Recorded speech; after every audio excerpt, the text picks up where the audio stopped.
Hello, Butler 1199. My name is Dan. I'm the delegate from BH Call Intake, and I am making a response video to the email about Butler's wage proposal today.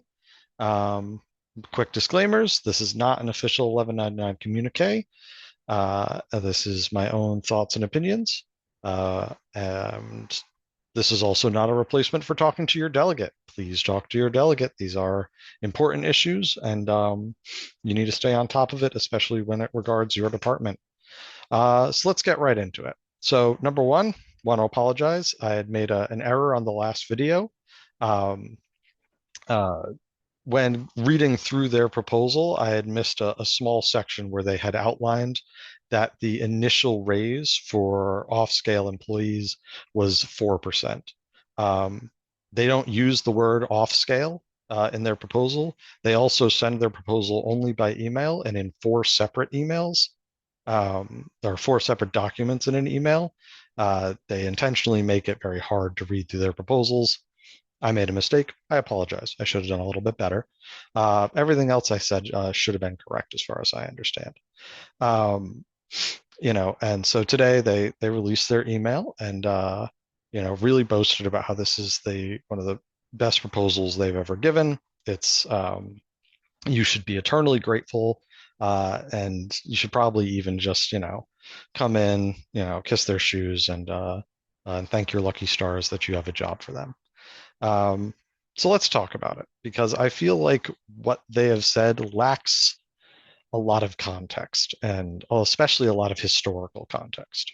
Um, so let's talk about their proposal starting from the small picture and start going outward. So what they have offered, which I'll go over this time correctly, is for on-step employees who are getting who are on their step raises, which let's remember that for most departments is two steps. For many, many departments, that is two steps. Um, so for on-step employees, they will get an initial bonus, or they will get an initial raise of 2%. Then the next year, 1%, then the next year, 1%, then the fourth year, 2%. And then for the off steps, it's doubled. It's 4% initially, then 2, then 2, then 4. 4%. So that's a pretty cool number. If you're the highest end earner, a nurse who's been here for like 30 years, you're probably at somewhere like $45. That's $1.60. That's $1.60. That's what the highest end earners would get increase. Um, maybe, maybe you do feel that that's good enough. We don't really think it is, which is why we had significantly more aggressive wage proposals. They would do nothing to actually, increase steps anywhere. They would do nothing to, um, actually build out a more cohesive plan for employees and really like actually try and keep some retention, you know. Um, so, over the 4 years of the contract, if you're an off-step employee, this would equal over 12% because it does compound. So you take the 4,224, add that, that'd be 12%, but it'd be a little bit higher because it would compound. So that'd be over 4 years, about 13%. Wow. The issue is like that's over that 4 years, that that would maybe catch you up to the amount of inflation that we dealt with over the last 4 years, right?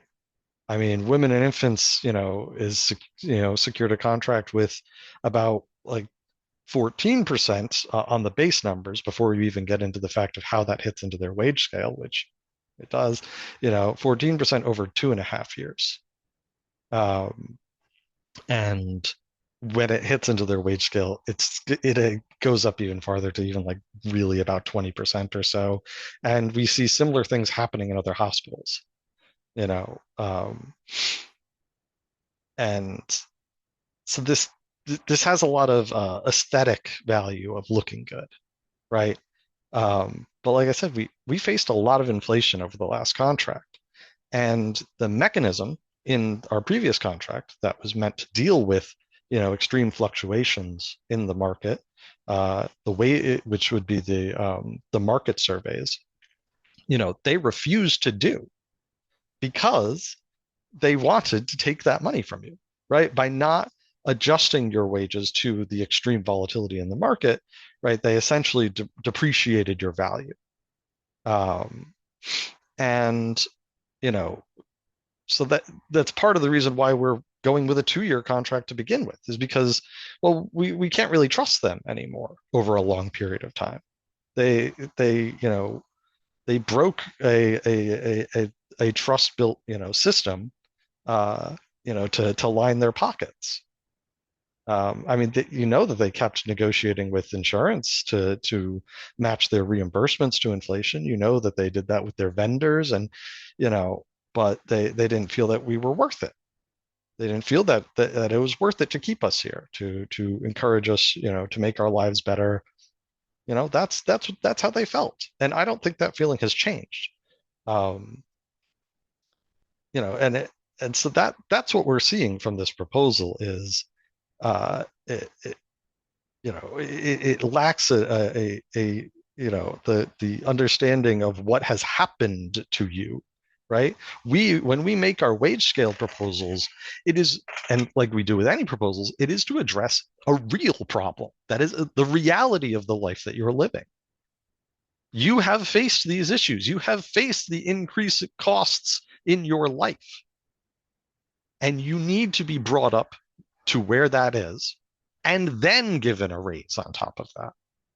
They looked at our aggressive proposals as just one giant. Oh, they're just asking for a giant raise.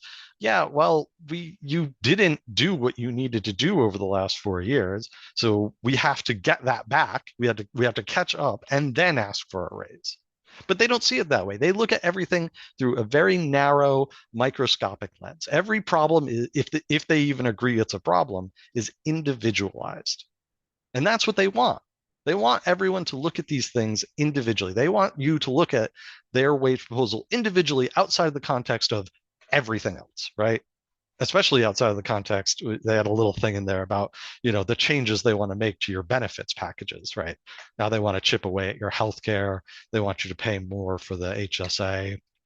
They want to, start stripping away the dental, and end, the pension for new employees, right? So to try and help create especially a massive rift between, employees who would be on the pension than new employees who aren't, and just start peeling away at any confidence or any confidence in the union, any confidence in solidarity, and continue to try and atomize and pitch you against each other, which is the entire purpose of all this. Um, I mean, let's not forget the other bridge they burned when it came to the ARPA money, right? The state looked at them and said, look, we know a lot of market volatility. Here's a bunch of money to help you pay your workers, because we want your healthcare workers to continue to show up and do a good job. And they said, thank you very much. That's going to go in my wallet. And that's about it. Um, you know, we can't forget that. That was our money, and they've got to pay it now. They got that $2 million or however much it was, and they enjoyed it. Well, it's time to force them to pay that, because they refuse to do anything outside of what will absolutely happen in negotiations, which is why we're going to have negotiations more often. We're going to have these 2-year contracts because we cannot trust them over a long period of time. Any systems that would be built on mutual trust, on a dialogue, are that's simply that's not feasible. We have to have everything done through hard legal means. This is the stance they want. This is the stance they have acted on, is that there is no honoring the spirit of the contract. There is no honoring the spirit of the relationship. They want only the absolute most literal definition of every possible, proposal of anything. They want it litigically done. They will pay out the bot out the butt for lawyers. They will not pay out the butt for you. They don't want to pay out the butt for you. They will pay out the butt for lawyers, spend more on lawyers than they would just doing whatever it is that they would be paying you for. This is what this is about. Um, and I apologize if I'm a little angry because it really is infuriating. The contempt that they continue to talk about us. They laughed at our wage proposal, right, which built out wage scales. Um, yes, once again, taken individually seems very aggressive. These are wage scales that they already gave to women and infants. This is wage scales they are perfectly fine to pay, just not for you and not right now. And they don't think they just don't see the connections to anything. Um, you cannot be okay with this. You really can't. You are worth so much more than this, which is why we have asked for so much more than this. It's this is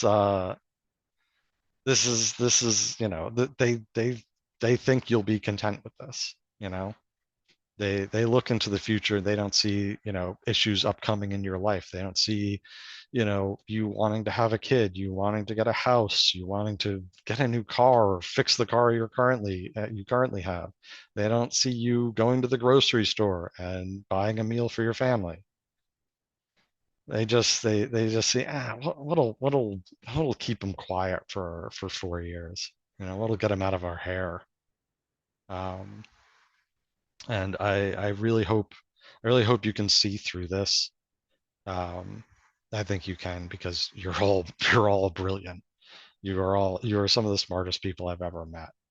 The way you can talk to people, the way you can look at problems and connect those problems, right? Well, that's what we do. We see the connections between issues. When we're dealing with psych, right? We look at a patient, what do we understand they have maybe a substance problem and maybe they're homeless and they have mental illness. We don't see those things as individual issues. We connect those things. We understand them in the context of that person and their life, their traumas. We need to do this with our contract, with our proposals, is understand them, is that wages are connected to the violence. They are connected to the lack of retention. The wages are connected to, these issues that we are facing on a daily basis, and they are all connected into each other, which is why our proposals are attacking all of these problems from multiple fronts. And we cannot give ground on these very important issues. I really hope that you'll stay strong.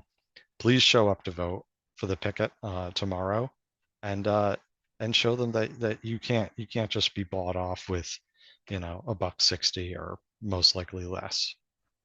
So you have a good evening, Butler, and stay strong.